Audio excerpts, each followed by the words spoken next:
"You are just a meal-cooking old hag, huh?" said the eldest son's wife, bringing a cake when she was hospitalized. But my husband, who saw my reaction, got furious. "What are you doing? Apologize to your daughter-in-law." I swear to God I didn't do anything to deserve such anger, so I think it's time to come clean with them. Have you seen what's inside the cake? I am Miranda, a 72-year-old housewife, and I work part-time cooking meals. Since I loved cooking from a young age, influenced by my mother, I decided to attend a cooking school after graduating from high school. I obtained a cooking license upon graduation and have been working at a dispatch-type cooking company since then. I have been continuously cooking meals that are both healthy and delicious, whether it's in a company cafeteria, hospital, or nursing home, to ensure people enjoy their meals. Although I worked as a regular employee for many years, I am now a part-time employee due to my age. Nevertheless, I am still happy to be able to work while enjoying cooking. At home, apart from cooking, I do all the housework, but I never receive any gratitude from my husband.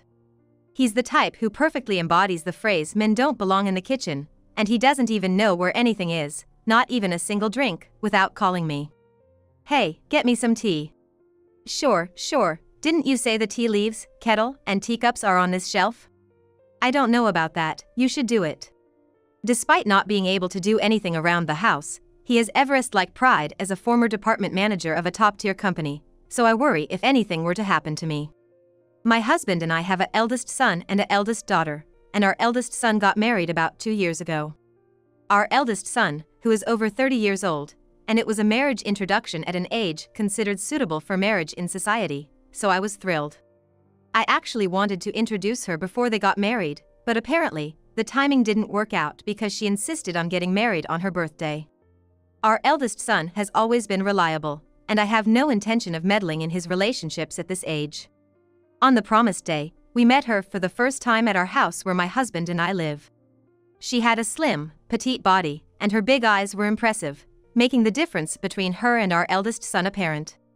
The woman introduced as Carrie, whom our eldest son married, had been living with her parents until she started working as a working adult after graduating from junior college. "My parents were strict, so I've never lived on my own.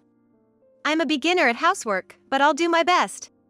With her high-pitched voice and looking up, our eldest son's wife spoke as if she had jumped out of TV or something. Right after she finished speaking, my husband's voice, unable to contain his joy, came bursting in. "That earnestness of yours is the greatest weapon. You're fine just the way you are." It seems like my husband was immediately taken with her adorable demeanor and charming atmosphere. While the cuteness and earnestness that I lack may have been fresh to my husband, I have a bad feeling about it. After that, we had been chatting about my student days, life as a working adult, and how my eldest son and I first met. The relaxed atmosphere suddenly changed in an instant. "Mother-in-law, what happened to your hand?" "Oh, I just cut it a bit while I was working. I guess I was in a rush." "Ouch. By the way, what do you mean by being in a rush?" "I work as a chef at a part-time job, and it happened during work. At my age, I switched from a full-time employee to a part-time, but I still work full hours, just like before." When she found out that I work as a chef, she made a subtle expression that was hard to read. "Working as a chef at a part-time job, does that mean you're one of those ladies cooking meals at the cafeteria?" "The cafeteria lady? Well, I guess you could say that. In my case, I'm more like the cafeteria granny." As I joked and chuckled, my husband started teasing me. "This woman's always cooking, whether at home or outside. She's like a grandma in the kitchen." He probably thought it was funny. Usually, my eldest son would scold my husband, but he happened to be in the restroom at that moment, so there was no one to stop my husband's antics. I was taken aback by the sudden turn of events and couldn't say anything. But what further accelerated my situation was an unexpected remark from her. "Granny in the kitchen, that's right. Always cooking meals whether at the cafeteria or at home. But I'm fine because I'm devoted to my beloved husband." Her response left me speechless, and I couldn't find the right words to reply. However, she continued talking to my son, who had returned from the restroom, as if nothing had happened. "I was just listening to your conversation, and mother-in-law is such a hard worker. I'll do my best to learn from her and work hard too." In the evening, my eldest son and his wife left, but my feelings haven't cleared up since then. Being belittled for the job I've proudly pursued for decades, and seeing the facade I put on in front of my son, I couldn't help but feel a hint of unease. My husband and I thought we had a decent relationship with our eldest son and his wife. We exchanged souvenirs when we traveled, and sometimes I would deliver some extra dishes I had made. We even occasionally celebrated birthdays by dining at slightly nicer restaurants. However, as we spent more time with my eldest son and his wife, I began to feel increasingly uneasy about my daughter-in-law's attitude. My daughter-in-law and I are connected as friends on social media, and even her posts raise some concerns. In a recent post about the restaurant we visited for my husband's birthday celebration, only my portion was unnaturally cropped out. Additionally, she posted about the plum wine and pickles I gave her as if she had made them herself. Looking forward to enjoying the plum wine we made together with my husband. And the pickles should be ready to eat soon, full of love and deliciousness. My daughter-in-law, gaining followers as a meticulous homemaker, had already received numerous comments on her recent posts, despite them being posted not long ago. I stared at the screen filled with comments praising my daughter-in-law. Perhaps none of them even considered that someone else had made what she claimed to have made. I couldn't help but wonder if she felt no shame in loudly claiming someone else's work as her own. Although I thought about it, since I wasn't directly affected, I lightly considered continuing to interact with her at a moderate distance in the future. However, I would soon realize that my daughter-in-law was far more dangerous than I had anticipated. I ended up being flagged in a health examination for a certain test item and had to be seen at a major hospital. After being examined at the hospital, I was diagnosed with cancer and had to be hospitalized for tests and treatment for a while. I'll be hospitalized for cancer treatment for a while. So, take care of things at home, okay? Convenient for you to just go to the hospital and leave everything to us, isn't it? Why would he say such a thing when his wife was hospitalized due to poor health? However, I refrained from angering my husband here, as it would be troublesome. Don't say things like that. I'd be happy if you could visit me occasionally. Who would bother to go see your face?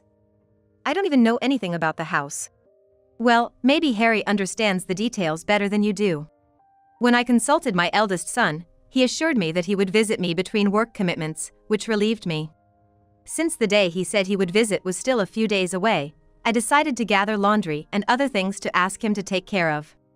Then, there was a rattling noise, and someone entered. I heard from Harry and got worried, so I came to visit you, said my daughter-in-law, holding a white box from the pastry shop as she entered the hospital room. Oh, Carrie, you're busy too, yet you came to visit. Thank you for coming. Harry will also come next Sunday, but my husband, not at all. I'm happy you came. Then, Carrie, with a smile, placed a white box she brought on the bedside table. Get well soon and please enjoy the cake you used to like. I bought it for you. Thank you. Let's eat it together since you brought it. With a light wave of her hand, my daughter-in-law started preparing to leave. I have a few errands to run now. Please enjoy. Oh, there are 2 cakes in there, she said as she quickly exited the room. Despite some problematic remarks in the past, it was heartening to have her visit with a gift. It made me feel appreciated. Just then, my husband entered, almost as if in passing. You came? Yeah, just happened to be in the area. Carrie came just now, didn't she? He plopped down on the chair next to him as we talked. Yeah, she just left. Harry will come in a couple of days, but before that, she left cakes as a gift. She said there are 2, so would you like to have some? I offered. As expected of Carrie, always so considerate. I prefer cheesecake, he replied.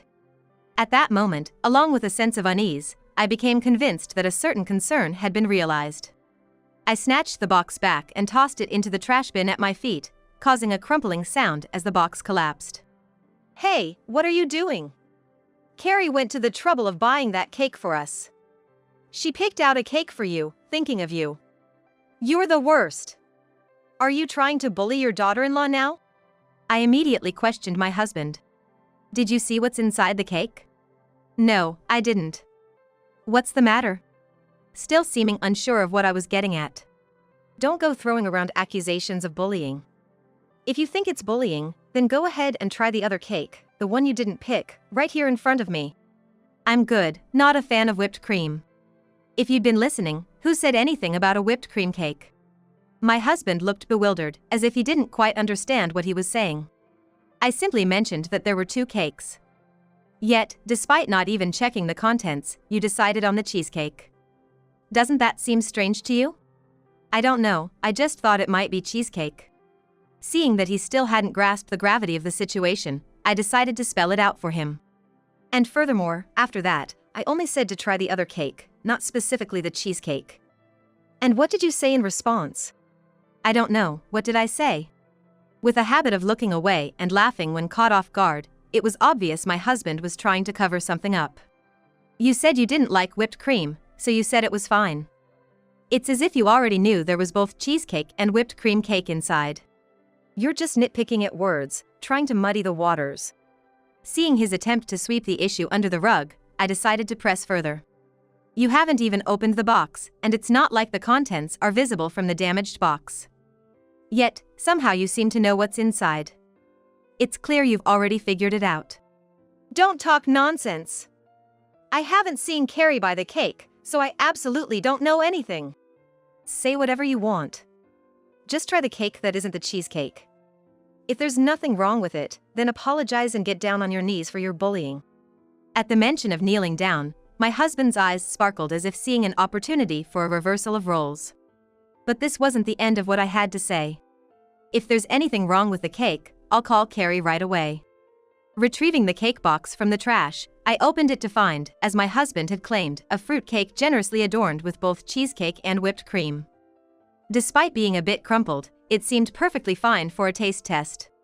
The cake is a bit crumbled, but it should be fine to taste.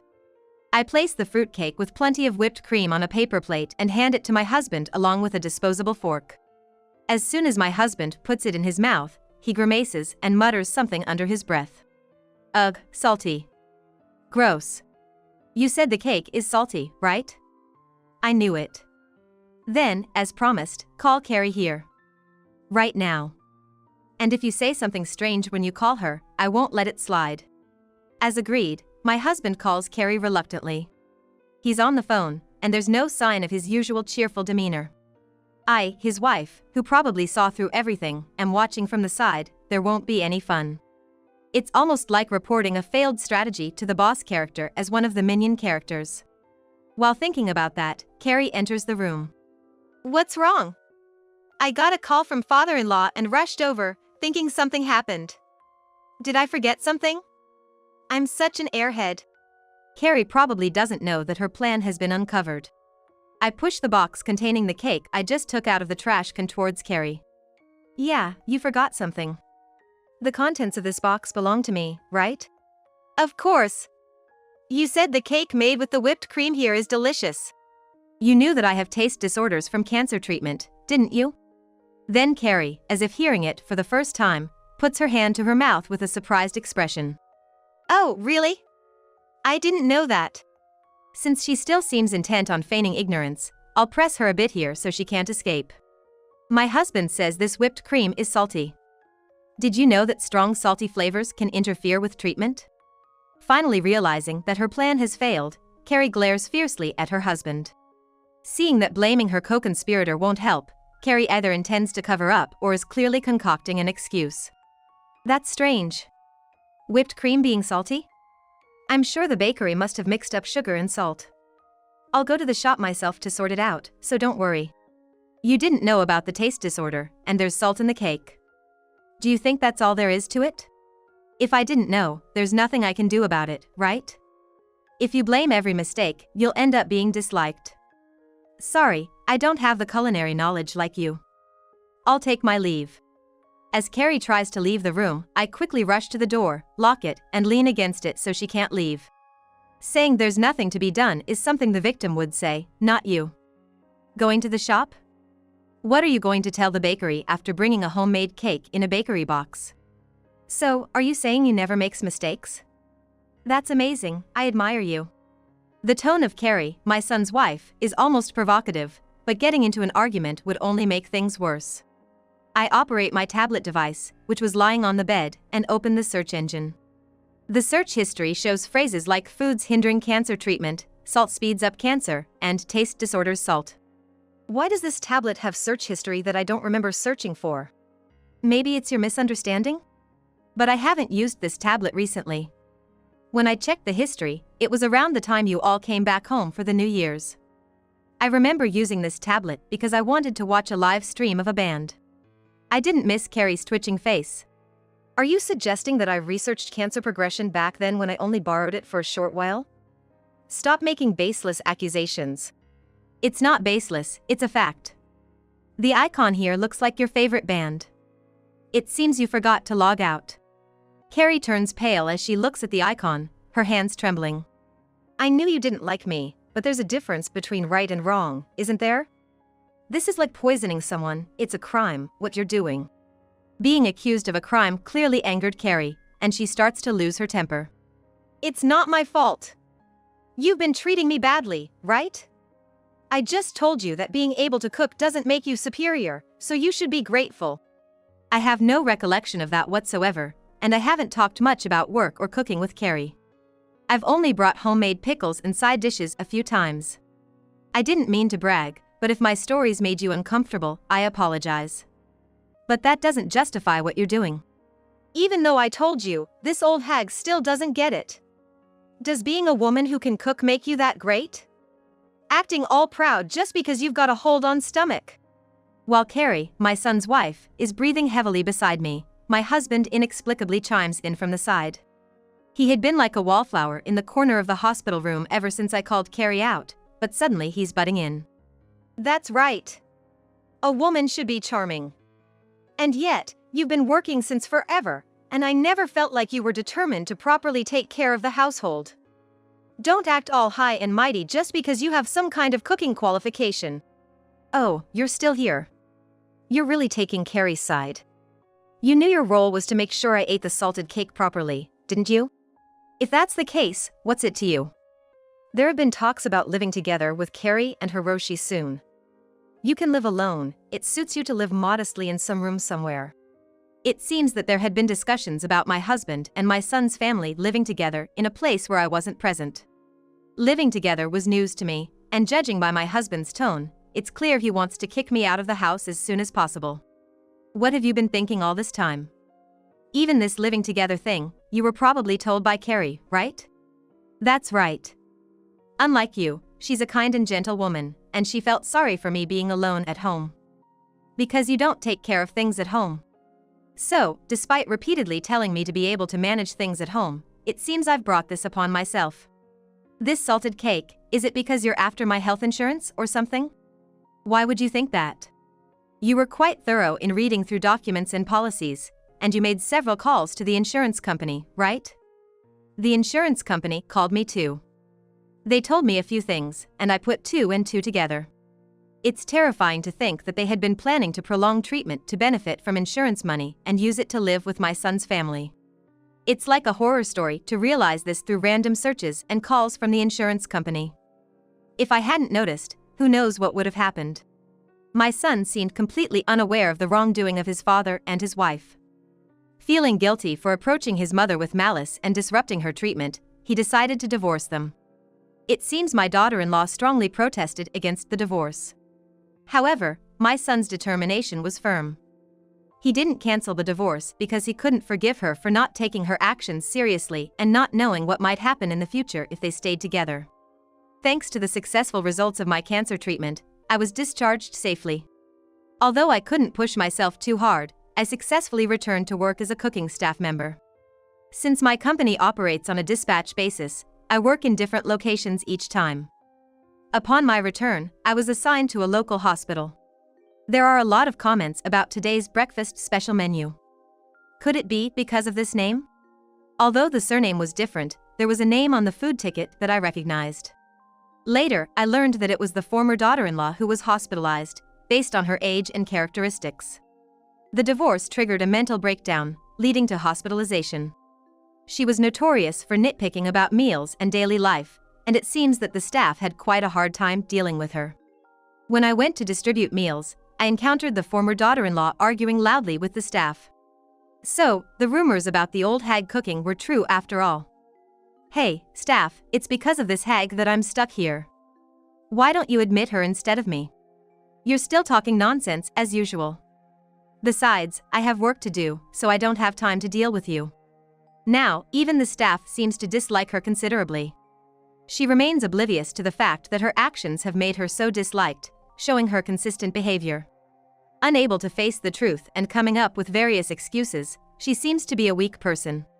With the divorce of my son and his wife, the talk of my husband living with them has disappeared. Having made a fuss about living together, it would be awkward to continue as before under the same roof. My husband seems uncomfortable with the situation. Recently, my eldest daughter, who has become more relaxed with her work, occasionally visits, which makes me happy. But the only thing that seems to have changed is that he's gradually learning about household chores. With my daughter occasionally dropping by, my husband is caught between me and her, learning the ins and outs of household chores thoroughly. I want him to become self-reliant as I don't know what the future holds for me. Teaching my husband at this age is harder than I thought, but for the sake of our future lives, we have no choice but to do it. When making soup, you usually use chicken for the broth, but when you're short on time, granulated stock works just fine. Nowadays, there are convenient options available, so we should make use of them. I see. I had no idea making soup took so much effort. I used to complain about cutting corners. No, you just didn't know. It's okay as long as you learn from now on. My husband seemed to have realized how much easier he had it by doing things himself and how challenging household chores can be. Lately, he's been expressing his gratitude a little more. I want to live our usual life together with my husband once again, working hand in hand.